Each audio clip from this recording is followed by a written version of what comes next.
आज इस वीडियो में लक्ष्मी ऑर्गेनिक इंडस्ट्री के बारे में कुछ इंपॉर्टेंट पैरामीटर के बारे में बात करने वाले हैं। यहाँ पर लक्ष्मी ऑर्गेनिक शेयर है, उसने जो 300 का रेंज है वो बनाकर रखा हुआ है और लास्ट 6 मंथ का देखें तो यहाँ पर 300 के आसपास यह कंपनी ट्रेड कर रही है।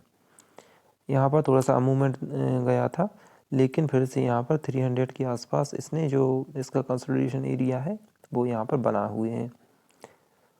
तो इसका जो कारण है इसका बैड मैनेजमेंट, मतलब कि इसका जो सेल्स है वो काफ़ी डाउन हो चुका है। अगर हम लास्ट 1 ईयर का देखें तो यहाँ पर आप साफ तौर पर देख सकते हैं 400 प्लस का इसका जो शेयर प्राइस था वो अब 300 पर आ चुका है। तो इसका जो बैड रिजल्ट आया था उसी के बाद से इस कंपनी की शेयर प्राइस में बहुत ज़्यादा डाउन मूवमेंट दिख गया था।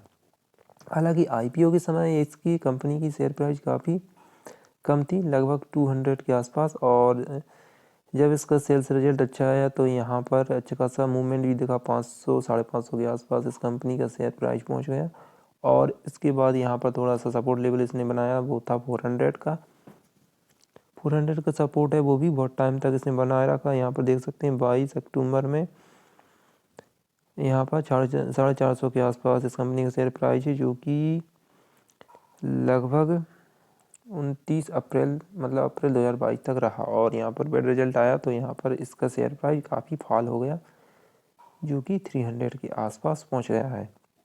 तो अगर आपने इस कंपनी में इन्वेस्टमेंट कर रखा इस लेवल पर, मतलब कि 400 के लेवल पर, तो अगर हम इसका सेल चार्ट देखें तो उसके हिसाब से आपको इस कंपनी से एग्जिट करना चाहिए, क्योंकि अगर नेक्स्ट रिजल्ट भी इसका बैड आता है, जैसा कि लास्ट 2 रिजल्ट इसके बैड आए हैं, सेल्स में काफ़ी डाउन ग्रोथ देखने को मिली है और प्रमोटर्स भी कंपनी छोड़ रहे हैं, और साथ ही साथ एफआईएस डीआईएस ने भी होल्डिंग कम की है। तो उसके अकॉर्डिंग इस कंपनी से एग्जिट कर लेना ही अच्छा है, क्योंकि अगर नेक्स्ट क्वार्टर में भी रिजल्ट बैड आता है तो यहाँ पर इस कंपनी का प्राइस आपको 200 के आसपास भी देखने को मिल जाएगा। और अगर हम इस कंपनी में न्यू इन्वेस्टमेंट करने का विचार बन रहा है, अगर आप इस कंपनी का न्यू इन्वेस्टमेंट कंपनी का विचार बना रहे हैं, तो यहाँ पर अभी आपको वेट करना चाहिए, क्योंकि जो नेक्स्ट क्वार्टर का रिजल्ट है वो अभी आने वाला है। और अगर इसका रिजल्ट अच्छा आता है तभी इस कंपनी में इन्वेस्टमेंट करें। अगर सेल्स फिर से डाउन आती है तो यहाँ पर इस कंपनी में जो इसका डाउनफॉल है वो कंटिन्यू रहेगा। तो फिलहाल इस कंपनी में किसी भी तरह की पोजीशन बनाने से पहले अभी वेट करना होगा, जब तक इसका नेक्स्ट क्वार्टर रिजल्ट नहीं आ जाता है। अगर सितंबर 2022 में देखें तो इसका जो प्राइस था वो 652 करोड़ के आसपास रह गया है, जो कि जून 2022 में 756 करोड़ था, और उससे पहले 880 करोड़ के आसपास था। तो यहाँ पर रेगुलरली डाउन फॉल देखने को मिला है लास्ट 2 क्वार्टर में। यही कारण है कि इस कंपनी का शेयर प्राइस भी डाउन होकर 300 के आसपास आ चुका है। तो अभी कोई भी पोजीशन बनाने से पहले इस कंपनी में अभी वेट करना होगा नेक्स्ट क्वार्टर के रिजल्ट तक। उसके बाद कोई भी पोजीशन बनाने के बारे में सोच सकते हैं इसके रिजल्ट को देखकर। तो चलिए कुछ अदर कंपनीज के बारे में बात कर लेते हैं। अगर आप रिन्यूएबल सेक्टर में इन्वेस्टमेंट करना चाहते हैं तो यहाँ पर टाटा पावर कंपनी एक बहुत ही बेहतरीन कंपनी है रिन्यूएबल सेक्टर के लिए। यह जो कंपनी है पावर जनरेशन, ट्रांसमिशन और इलेक्ट्रिसिटी डिस्ट्रीब्यूशन में काम करती है,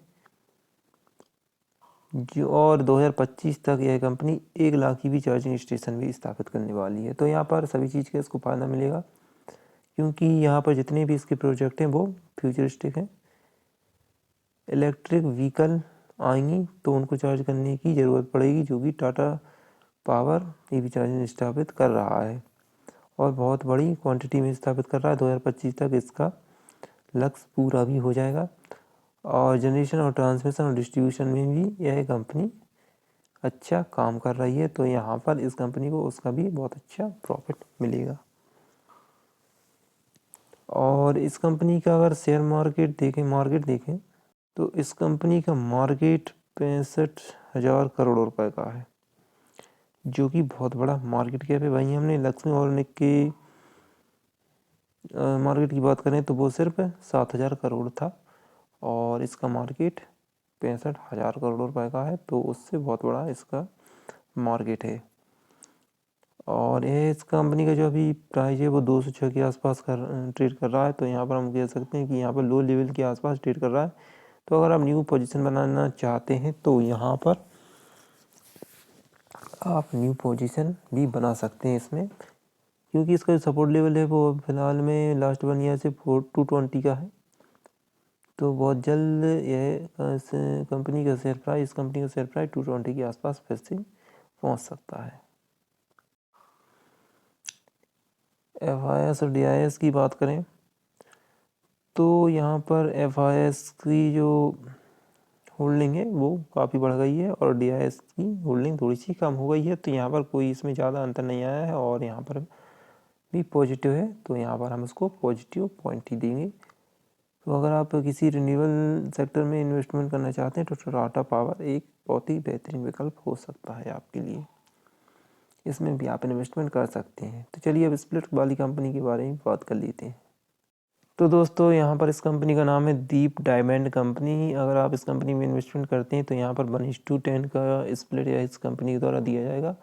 इसकी एक्स स्प्लिट डेट है 20 जनवरी 2022। अगर आप इस डेट से पहले इसमें इन्वेस्टमेंट करते हैं तो यहाँ पर जो 1:10 का स्प्लिट है वो आपको मिल जाएगा। लेकिन किसी भी इन्वेस्टमेंट करने से पहले यहाँ पर उस कंपनी का जो फंडामेंटल है उसको एनालिसिस ज़रूर कर लें कि यह कंपनी भविष्य में कैसा परफॉर्म कर सकती है। उसके बाद किसी भी कंपनी में इन्वेस्टमेंट का प्लान बना सकते हैं। तो आइए मिलते हैं अगली वीडियो में, तब तक के लिए गुड बाय।